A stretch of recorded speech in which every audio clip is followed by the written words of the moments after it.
So in celebration of our July Wanderlust box, we are going to be sharing with you some books in which the characters go on journeys. So in a lot of these books, they don't necessarily go on a literal road trip, but they do go on a journey of some kind. We have a lot of books to share with you, so buckle up. So I thought that I would start off with something a little bit different, which is some historical fiction. So first up, I want to talk about Between Shades of Grey by Ruta Sepetys. So this is the story about a 15-year-old girl named Lena and her family who currently live in Lithuania in 1941. The story begins when Soviet secret police come and abduct Lena and her family and force them on a journey towards a concentration camp in Siberia. The majority of this book follows Lena and her family on this journey, and it's like all of the hardships they encounter along the way. It's really brutal. One thing I really like about Ruta Sepetys in particular is she always chooses stories that you don't often hear about when it comes to World War II fiction. Growing up and learning about World War II, I never learned about the situation in Lithuania and how it affected these people as well, especially like in the concentration camps in Siberia. I just had no idea until I read this. And it's just such a beautiful book, and if you're looking for something like that, I think it'd be really good to pick up. So the first book I'm going to talk about is In the Shadow of the Banyan by Vaddey Ratner. Now I know we're talking about books with journeys in them, and though this definitely has that, it is also an absolutely devastating read. This book is set during the 1970s in Cambodia when the Khmer Rouge take over the country. In it we follow 7-year-old Rami, who is part of a privileged and well-protected family, who then gets dislocated from their home. It follows her and her family's journey over 4 years living under the rule of the Khmer Rouge. So if you're unaware, the Khmer Rouge was this awful regime that took over Cambodia in the 1970s and wanted to reset the country back to zero.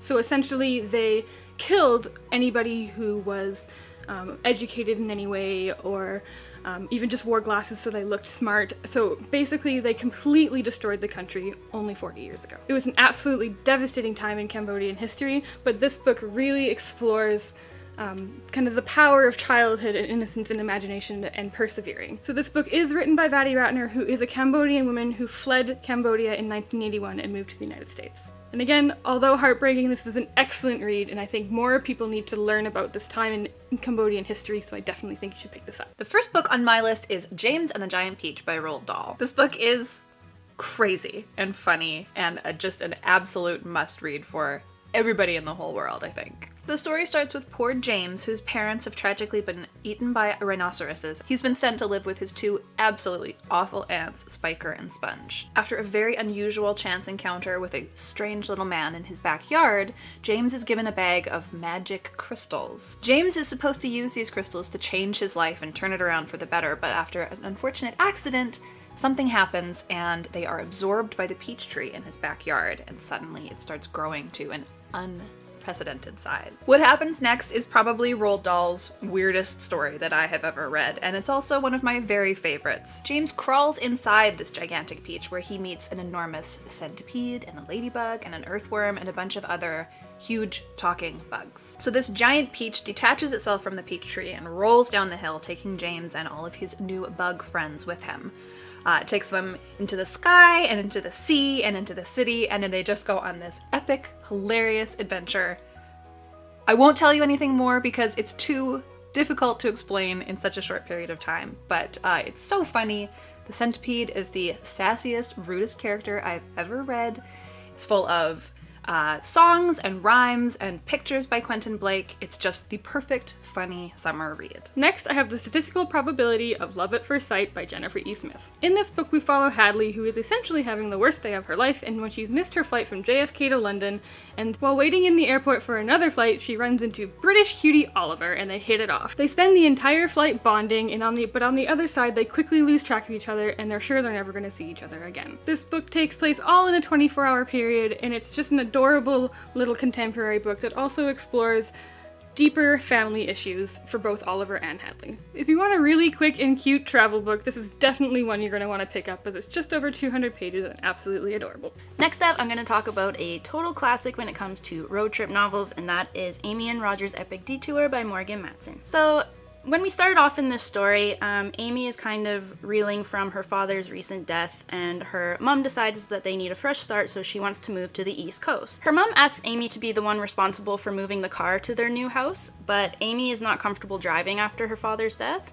and that leads her to ask a family friend named Roger to come along with her for the journey. So this novel follows Amy and Roger's journey from California to the East Coast, and what's really fun about it is it has like pictures of receipts and things like that from all of their different stops along the way. So it really feels like you are on this road trip with them, which I just thought was so much fun.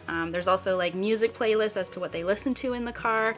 So it's just a really cute road trip novel, but it also has some heavier topics that they discuss, like death and family, and it's just really adorable. So if you haven't read this yet, you should definitely pick it up. Next on my list is Sisters by Reina Telgemeier. This is a graphic memoir from Reina Telgemeier that talks about her relationship with her younger sister. The story flashes back and forth between the 3 weeks that the book technically takes place in, where she and her sister and brother and mom are going on a road trip across the states, and then flashes back to when she was younger and was begging her parents for a baby sister, only to realize that they are very different people and do not often get along. As someone with a sister, I can definitely recognize the fights that they had over pencil crayons and taking up too much space and whose seat is whose and zones. But the graphic format of this is the perfect way to depict a road trip. I would recommend this one for anyone going on a road trip ages 10 and up. Next, I have Colourless, Tsukuru Tazaki and His Years of Pilgrimage by Haruki Murakami. Now, I'm a huge fan of Haruki Murakami, and I know this book isn't loved by all and it's pretty divisive, but I very much enjoyed it when I read it earlier this year. In this book, we follow Tsukuru and his journey to reconcile events that happened when he was in his youth, and it follows his journey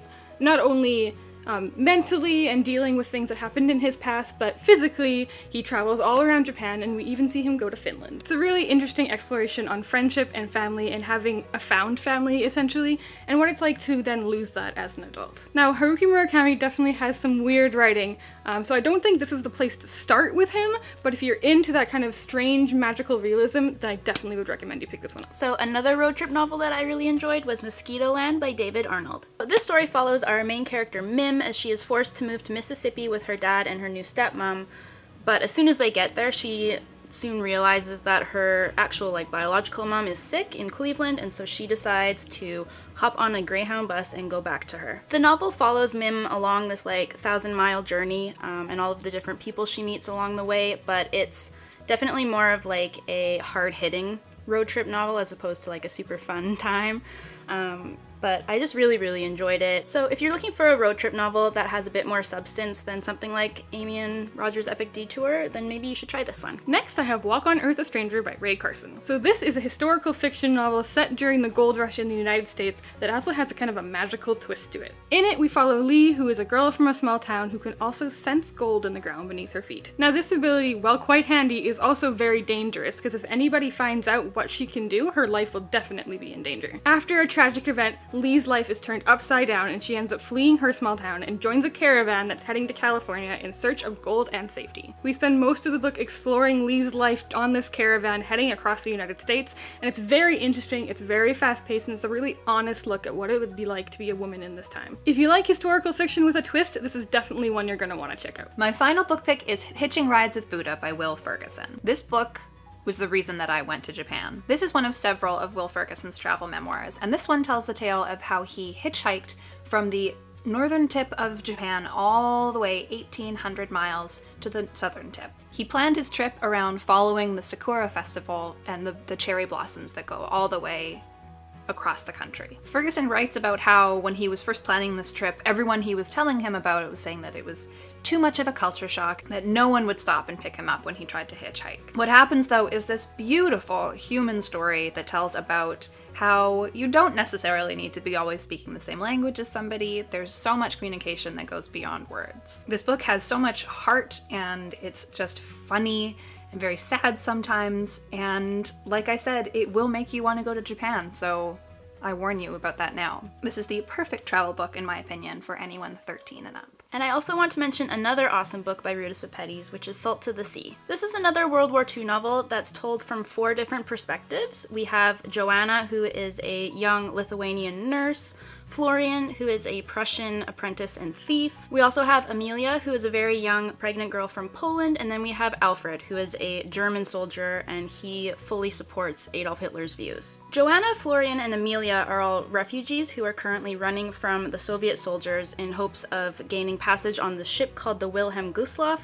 which promises an escape from the war. This book is just super fast-paced. I read it in one day, and I absolutely loved reading from everybody's different perspectives, even Alfred's, because it was such a haunting look at this character. Again, this was a tragedy that I had never heard of, and it was definitely one of the largest tragedies in all of World War II, so it's shocking to me that we don't learn about this in school. I absolutely loved this book, even though it was extremely devastating, and I just thought that their entire journey towards this ship was so interesting. This book is also currently being made into a movie, so now is the perfect time to pick it up if you're curious about it, and I highly, highly recommend this one. And last but not least, this wouldn't be a travel book recommendations video without talking about The Lord of the Rings by J.R.R. Tolkien. Now I'm sure most of you know what this story is about, but it is definitely an epic adventure following Frodo and Sam out of the Shire and through Middle-earth. If you've seen the movies but haven't picked up the book, I definitely recommend the books as well, because although they're long and very descriptive, it's just such a beautiful story, and J.R.R. Tolkien has just a wonderful way with words, and you get to see so much more from these characters than you do in the movies. I probably wouldn't recommend this omnibus edition because it's gigantic and it's hurting my wrist, but if you pick them up as 3 separate books, it's definitely a lot less daunting. So those are just a few of our favorite epic journey road trip adventure books, but as always, we would love to hear your favorites. Share them in the comments below. And are you guys going on any adventures this summer? We'd love to hear about any trips you have planned as well. As always, please like this video and subscribe to our channel. Happy reading and thanks for being awesome. Bye! Bye. Next I have the statistical probability. Next I have the